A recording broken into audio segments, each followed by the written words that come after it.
Have you ever woken up from a dream so vivid you could still feel the cold sweat on your brow? Now imagine if millions of teenagers across the globe were having that exact same dream at the exact same time. It started subtly. A whisper on a late-night forum, a viral video of someone sleep-talking, describing a strange, endless tower. But soon, it became undeniable. Every night, at precisely 3:33 a.m., a generation was being pulled into a shared consciousness, a collective dream centered around one impossible structure, the tower. No one knew where it came from or what it wanted. It was just there, a silent monolith in the landscape of their minds. For most, the experience was chaotic, a blur of gray stone and echoing whispers. These were the sleepers on the lower floors, trapped in a maelstrom of disjointed images and fleeting anxieties. They wake up disoriented, with a lingering sense of dread they couldn't explain, the memory of the dream dissolving like sugar in water. But for a select few, the dream was different. It was sharp, detailed, and terrifyingly real. These were the ones who were climbing. Among them was a boy, no different from anyone else during the day, but a determined explorer by night. He started on the ground floor, just like everyone else. But unlike most, he found he could focus. He could push through the dizzying chaos and find a foothold. Night after night, he ascended. Floor 1, 2, 3, each level a little clearer, the whispers a little more distinct. He learned to navigate the shifting architecture, to ignore the phantoms that flickered at the edge of his vision. By the time he reached floor 9, the dream was no longer a blur. It was a world. The air on floor 9 was thick with the scent of ozone and dust. Here, the whispers solidified into fragments of conversations from forgotten languages. The walls weren't just stone. They were etched with symbols that pulsed with a faint, sickly light. He wasn't alone. He saw other figures, translucent and dreamlike, all moving with the same desperate purpose, upwards. They were a silent community, bound by a shared, unspoken goal. They communicated not with words, but with nods of understanding, with the shared recognition of the impossible task they faced. The higher he climbed, the more the tower revealed its true nature.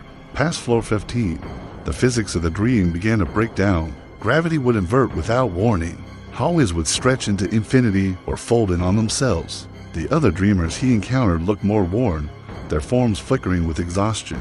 They had been climbing for weeks, some for months. They shared stories in the brief, stable moments, tales of monstrous guardians made of shadow and regret, of puzzles that tested the limits of their sanity. They learned that each floor was a test, a filter designed to weed out those who lacked the will to continue. The tower wanted only the most resilient. The boy pressed on, driven by a question that burned brighter than any fear. What was at the top? He pushed past floor 20, where the air grew thin and cold, and the silence was a crushing weight. He climbed through chambers where the walls seemed to weep a black, oily substance. He navigated libraries where the books contained only the fears and failures of every dreamer who had ever entered. Each step was a battle against the crushing despair that the tower radiated, a force that begged him to give up, to fall back into the chaotic slumber of the lower floors. But the mystery was a hook in his soul. Then, he found it. Between floor 27 and 28, the familiar architecture gave way to something new, something truly horrifying. He stood at the edge of a vast, cylindrical abyss. In the center, a structure of pure nightmare snaked its way up into the darkness above. It was a spiral of broken staircases. Pieces of marble, granite, and obsidian hung suspended in the void, rotating slowly, each one disconnected from the next. The climb here meant to leap, to trust that another step would materialize from the darkness just as your foot was about to land.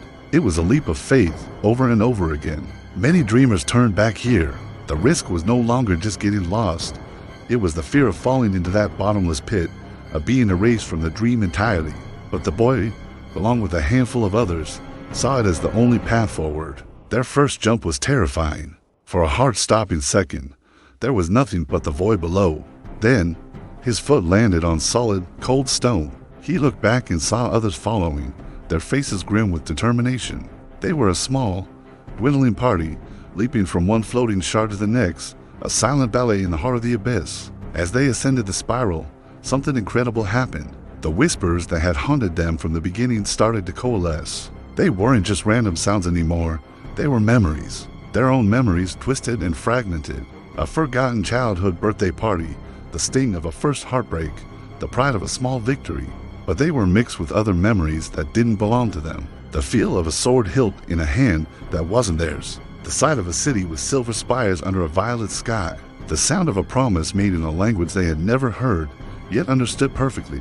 The tower wasn't just a place, it was an archive, a library of souls. With each floor they conquered, the truth grew clearer. They weren't just dreaming, they were remembering. The dream was a memory of an ancient contract, a pact made by their ancestors, or perhaps by their own souls in a time before time. A contract to become guardians, to offer their own consciousness as a bulwark against some unnamed, world-ending threat. The tower was the mechanism of that contract, a psychic fortress built from the minds of its protectors, and they were its newest recruits. The realization was staggering. Their entire lives, they had felt a pull, a sense of purpose they couldn't name. It was this. This was their inheritance. The final floors of the tower were no longer a climb through stone and shadow, but a journey through history itself. They walked through halls of light, where the terms of the contract were written on the air in shimmering script. They saw the faces of the first to take the oath, their expressions a mixture of terror and heroic resolve. They understood the sacrifice. To protect the waking world, they had to give up a part of themselves to the dream. Finally, after what felt like an eternity, they reached it. Floor 39. It wasn't a floor at all, but a vast, circular chamber, open to a cosmos of swirling nebulae and dying stars. In the center of the room, a single question hovered in the air, formed from pure light. The letters were stark, simple, and held the weight of worlds. Do you consent? There was no trick, no fine print. It was the final question, the renewal of the contract for their generation. To say yes was to bind themselves to the tower forever. To say no, well, that was the most terrifying part. They looked at each other, this small band of teenagers who had climbed to the top of their collective nightmare. They saw the exhaustion, the fear, but also the understanding. They now knew what was at stake. The horrors they had seen in the tower were nothing compared to the threat it held at bay. The choice was theirs, but was it ever really a choice? They had been chosen, filtered, and prepared. This was their destiny. One by one, they stepped forward, and with a silent nod of their head, a simple act of will, they gave their answer. Yes, and in that moment of consent, the final, crushing truth was revealed. There was no exit. There was no waking up from this and returning to a normal life. The top of the tower wasn't a finish line. It was a point of absorption.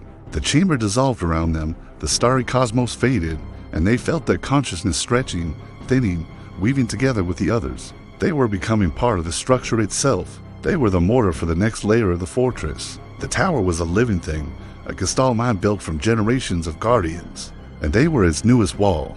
Their individual dreams were over. From now on, they would dream only of the tower, for they were the tower, and deep below, a new generation of teenagers was just beginning to stir in their sleep, hearing the first faint whispers from the endless structure built to protect them.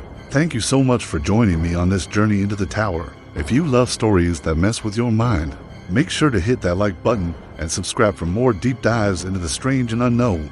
What do you think the tower is protecting the world from? Let me know in the comments below. Stay curious, and I'll see you in the next one.